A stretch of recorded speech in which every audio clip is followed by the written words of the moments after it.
Arsenal have started the 2026-2027 Premier League season with a bang after some share Coventry City by 3-0. Kai Ketsi, Kai Havertz, Bukayo Saka, as well as Martin Odegaard. You're bidding Komo Bebre, a higher onside with me, Joshua Hollow. So before we start, guys, I beg you, subscribe to this channel, turn on the post notifications. They be me drop a video. Obey one of the first people to receive it. Now you didn't come up about the transfers, about the new season, about the tactics. You might be brave. You better come up sports conversations, and so I will hanoma. You better come up be brave. Now, guys, Arsenal, they have just won that game against my friend Coventry City, and a couple of things have stood out for me in this particular Arsenal setup now, and we all knew it. I think for one reason or two, so Osha Obia predictions, for this particular season, why they be top 4, why they be Champions League spots, why they be top 2, why they be compete for the Premier League title. Now, you would realize that people are saying Arsenal. It is resonating in amount for the brain top 4. No, I've seen so many graphics on social media, on Facebook, on X.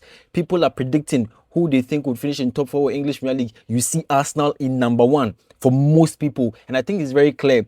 After that game, our community shield against Man City, we saw Arteta and his Arsenal playing in a certain way. It just showed me that look, Arsenal want to now solidify themselves as the champions of England. It is not just going to be a one-season thing where they just want it to make it look like ABA. They just wanted to compete for once and then just with it. But now, I've said it a couple of times, the playing field has been leveled. With Pep Guardiola out, Arteta would want to, reinforce his squad, his team that he has built for over 4 years now, and make sure that they compete at a consistent level. And in the game, we saw that same thing. Look, I am very impressed with Arsenal, the way they approach their games, the high intensity. They play with a certain level of commitment right from the start of the game to the finish of the game. And that was one thing I realized about the game. There were also some standout performances. And I think said this particular season, look, if Arsenal team would really perform to the highest level, it rests on a couple of players. Bako Ricardo Calafiori, left back. He's going to be very instrumental for Arteta and his Arsenal. Number 2, Miles Lewis Kelly. He seems like a player who is very diminutive. But after today's game and even after the game, a competition against Man City, I think I've seen Abrante in a different light, and tactically he seems to be that player who is going to give Arteta a lot of options, especially in a team or making a squad depth for the many games they're going to play, both in the league, in the cup competitions, as well as a Champions League. Now this time around, they will want to go all out and see if they can win it. Then the third player will be Samia Martin Odegaard. But people may not really see it. Martin Odegaard has a certain level of aptitude with the way he plays, especially in that midfield. And I think he'll be one of the key people who needs to step up this particular season to get the best out of Arteta and the Arsenal team. And one thing I'm also seeing is that, look, the games are now Ben White are bought over the last few days. And how I'm seeing it, say, he could leave. I really wish, say, if Arteta he should keep Ben White in the team. Ben White still has that kind of development that many players will not give you in terms of understanding what he wants. Arteta wants from the team. Ben White is that player who can give it to you.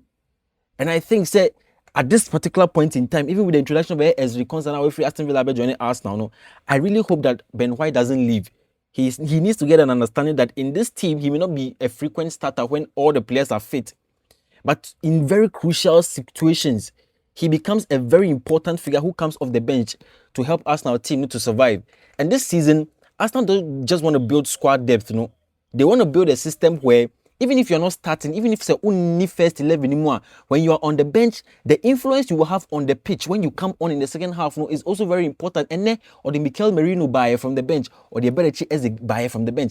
Ordinarily, you would say these two players need to be fighting for positions in the starting 11. But because the winning team that Arsenal wants to build, the squad depth has to be a squad depth that is not about players on the bench looking to necessarily want to enter into the first 11, but it's about a team that is built with a certain purpose and intention. And as regards the problem now about fixing with Arsenal, I've already said it in yesterday's video about how he comes in. He's either playing as a centre back or he can play as a right back depending on whatever situations they have. Bruno G, the same thing, and Nwambo because he has a little injury. But Bruno G is also a very versatile player. He can play as number 6, he can play as number 8, he can play as a midfielder in a 3 midfield system where number 10 is there and then we have a double pivot right behind them. So look, Adiana AC or Arsenal is very, very. I really wish say a player like Declan Rice. I thought say Mikel Arteta would try and relax on the minutes or the man Branton because this is a guy who has played so many games for team my friend Arsenal over the last one season. And the World Cup, he was also very influential for team my friend in England. So I was thinking, say, maybe Arteta will say, okay, you know what, young man, you are tired, sit down. Martins Zubimendi rather was the one sitting on the bench. But I can understand as well, because I saw Adewe last few days, say, Martins Zubimendi is the player who played every single Premier League game for Arsenal last season. So I can understand if they are rotating him to, is good. But Miles Lewis Kelly, look, the player, if you watch him carefully, you realize that even aside the fact, say, he's able to dominate in the midfield, he gives a lot of physicality and is able to withstand pressure. And that's one thing I love about the player. He withstands pressure.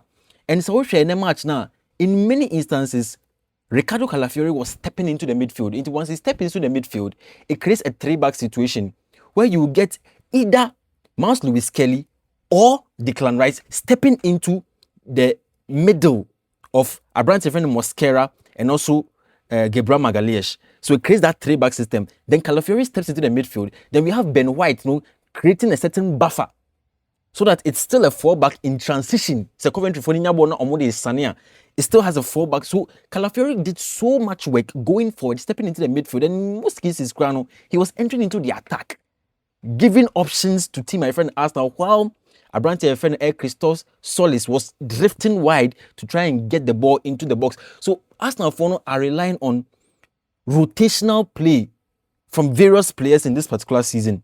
Number 2, players who are versatile and can play different roles. They are going to be very important to team my friend Arsenal in this particular season. Number 3, 3 players that I've mentioned said they're going to be very transformational for Arsenal team this season, based on what I saw in the first game. And I've not even spoken about Brogia. Like, we are going to see a lot from him based on how I've even broken down his tactical setup of it in Arsenal shirts. So Martin Odegaard, number 2, Ricardo Calafiori, number 3, Miles Lewis Kelly, and then Abrante Odegaard. They're going to be very crucial players. But 3-0 for Arsenal, I think they have done so. And I think they're also the standout performer, Christos Solis. Guys, Abrante Nobobo, Christos Solis. Whoever did that scouting, I'll say it again. Nipana Okoye scouting from Club Brugge to bring Christos Solis into this team. I salute the person 100%. And the money, the transfer fee, I think was 35 million euros or so. That's a huge steal. And I think, quickly, Arteta managed to communicate his vision to the player. When I watch him, he plays like Vitor Gyökeres in one way or the other. And I don't know, Arsenal have a very peculiar way of scouting their players and getting the right players to come and fit into their system. That is what they've done with the brand friend Christos Solis. The right man in the right setup. He's able to scan very well. He's able to drift into space. He's able to carry the ball, enter into the box, feed the right passes into the channels and get, crosses and as well as direct shots on goal. A debut to forget for brand friend Caleb Urenchi. Didn't really have a game that he would have looked back and said he did so well. I don't think he did bad, but in this game, you'd expect him to do better with the kind of hype around him, any Niema and Crawford from Hono. I just think that look, for a player of his caliber, he needs to still warm up into the Coventry team. Abia pressure was 3 years, but with Frank Lampard, the player still has a very good chance of developing his potential in the Premier League. I have no doubt about it. It's just that this game came too early for Arsenal, who are guns blazing and in the Premier League to win it. It seems very difficult. Say you beat them on the first day, and I think that is what happened. He got a yellow card in the game, and I think there's more room for improvement for Caleb Urenchi. His parents were watching the game. And Nemame says she's not really, concerned about the backlash and the insults that are going to come for Onene because she knows and understands the demands that come with playing the game. And I thought that was something that was very thoughtful. And she gives her son the full support that he needs. That's the most important thing at this moment. So we wish Caleb Urenchi all the best, and I really hope he will still, manage to put himself into the game and then try and work very hard for team my friend at Coventry. But yes, guys, let me know what your thoughts are about the game. Arsenal and Coventry City. I'll bring you more breakdowns this season. We'll do a lot, and as the season has begun, more analysis, more sports conversations here on Onside. You're waiting come up be brilliant, guys. Subscribe to the channel. Turn on your post notifications so that they me drop a video, whether it is my tactical breakdown, whether it is match review, match preview, whatever breakdown I do, whatever video I put out, you get the notification, and then you're waiting come up be brilliant. Also, you also enjoy my analysis. So we'll come your way tomorrow. There are so many games that are going to happen tomorrow in the English Premier League.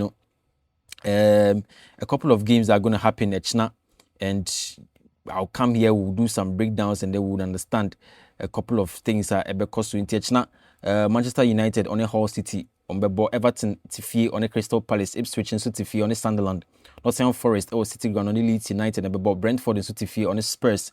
And I bought in that game. Then on Sunday, Brighton and Hove Albion, who still Aston Villa, Man City or Etihad on a Bournemouth, Newcastle or St James's on a Liverpool. And the Monday, Fulham or Craven Cottage on a Chelsea Football Club. And I see a kind over there. So please subscribe, turn on post notification. Tomorrow we'll continue the conversation until I come your way again. I'll see you in the next one.